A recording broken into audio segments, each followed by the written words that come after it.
Is this just a bitter custody battle or something much worse? Julie Butterfield claims she had to take her daughter and run to protect her. Now she faces years in prison. A jury was selected, but would they hear the reasons Julie felt she had to run? Our story now continues. I don't know how to answer that. If I answer it, I'll be in trouble. Julie Butterfield on trial for kidnapping her daughter Katie. She claims the little girl's father was molesting Katie, and she had numerous others who supported her claims. The child's father, Monty Farnes, has always denied those allegations. But in this report from Health and Welfare prepared and filed with the court, caseworker Tammy White writes, for the record, it is this worker's opinion Katie is being molested by her father, Monty Farnes. It is this worker's opinion Katie is at high risk of continued abuse if there are visits with her father at this time. The Kemp Center at the University of Colorado was asked by Health and Welfare to evaluate the case, and the report came back saying they felt there were strong indicators that she was abused by Mr. Farnes. But the report also states strong potential that Julie's former boyfriend, Bo Payne, was also sexually inappropriate. But it also states Katie's outcries are most consistently made against her father. Victor Rodriguez was the Sheriff's Department investigator on the case.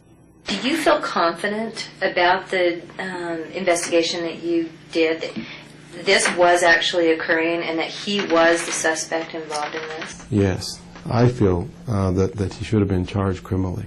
Colleen Nadald, an advocate at Help Incorporated Child Abuse Prevention Center, has also been involved in this case. I think this is just a real miscarriage of justice. I think that this is one of the worst cases I've seen. But even with their strong opinions regarding sexual abuse, this is what the jury heard from these three witnesses. How many people have you met with and provided services to, not as an executive director, but Objection grows. Sustained. Was she upset that Monty was going to have visits? Objection comes to speculation. So you say some of his efforts were hampering your investigation. How would they hamper your investigation to locate Julie and Katie and Nathaniel? I'm sorry, Your Honor. I hate to do this, but I need to object because I don't see the relevancy of this matter. The whole truth, and to the extent that the judge will allow me to give that information. Well. So if all these witnesses were convinced that Monty Farnes was sexually abusing his daughter, why weren't they talking about it during the trial? The reason? A court order banning all testimony and evidence of sexual abuse allegations. The very allegations that Julie Butterfield says is the reason she took her child and ran. Judge Richard St. Clair ruled that Julie could not prove her defense that she had to take Katie away in order to protect her. At the time Julie fled with Katie, Katie was in the temporary custody of Health and Welfare. The judge concluded that there was not enough evidence to prove that Julie had to take Katie away from Health and Welfare in order to protect her from physical harm, nor that Julie had to indefinitely leave Idaho with Katie in order to protect her from Monty. Among other things, Judge St. Clair pointed to the fact that the judge in the custody case had just reviewed extensive evidence in the case and ruled that Monty should be allowed a weekly unsupervised visit with Katie until the trial started. But the jurors didn't hear any of this. So with no other information about the reason Julie felt the need to run, the jury was instructed to decide whether Julie was guilty of interfering with Monty's visitation rights by kidnapping Katie. The jury's decision was unanimous.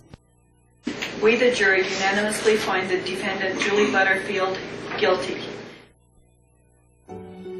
Now Julie faced not only the possibility of serving years in prison, but the possibility of never seeing her child again. Do you feel that someday you will have her back? I hope I will, because I'm not going to stop fighting until I do. I want to help Katie. I didn't take her to hurt anybody. I took her because I wanted to help her. So what events led up to Julie's leaving? There was the custody battle, the conflicting allegations of sexual abuse, police and doctors evaluating this case, Health and Welfare recommending to the court that Monty only have supervised visits, and then a hearing in April of 1999 that changed that. It was just days after that hearing that Julie left. The events at that hearing are the turning point in this case. And why did State Representative Tom Lurcher get involved in this case? Our story now continues. Julie Butterfield claims she took her 6-year-old daughter Katie and ran to keep her from being sexually abused by her daughter's father, Monty Farnes. Farnes has always denied these claims and has never been charged with any crime. However, the Child Protection Department of Health and Welfare felt strongly enough that they recommended that the only contact Farnes could have with his daughter was through supervised visits. A hearing was held in April 1999 to consider a motion filed by Monty Farnes to have that changed. During that hearing, evidence was presented, and at the conclusion of that hearing, Farnes was allowed unsupervised visits, leaving many wondering why. Even though they stated, and I've got letters and documents to show, they absolutely feel that Katie was being sexually abused by her father, they washed their hands of it. And I talked to Detective Rodriguez too, and he had told me the same thing. And I said, so pretty much I have to start this all over again and do the same thing all over. And he said, yeah. Tammy White, the caseworker for Child Protection, told Julie the Health and Welfare Department was closing their case and would no longer be able to supervise the visits. Did you tell her that the department would not be available to facilitate that unsupervised visit? Oh, yeah. Did you see her, what was Julie Butterfield's state of mind out in the parking lot after the hearing? Objection, relevance. State of mind, relevance. Upset. Based on the evidence in that hearing and with Health and Welfare pulling their resources, the judge at the April 1999 Child Protection hearing gave Monty his requested unsupervised visits. The question now was why, with all the court documents saying Health and Welfare believed Monty was a threat to Katie, would they decide to pull their resources? Was there anyone present in that hearing that, as far as you knew, didn't have any interest in the hearing? Objection, relevance.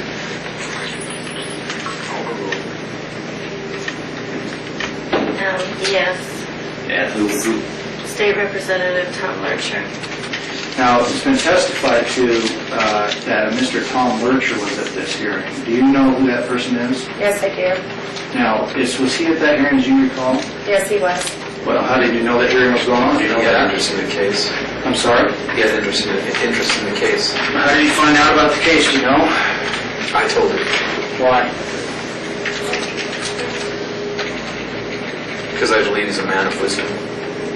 State Representative Tom Lurcher, an East Idaho farmer and chairman of the House Health and Welfare Committee. Monty had filed numerous motions seeking to require Julie to allow court-ordered visitation. Julie admitted that she had denied Monty visitation, so Monty contacted Lurcher and requested his help. This is the actual audio transcript from the April 1999 Child Protection hearing. Touch with Tom Lurcher, told him the whole situation.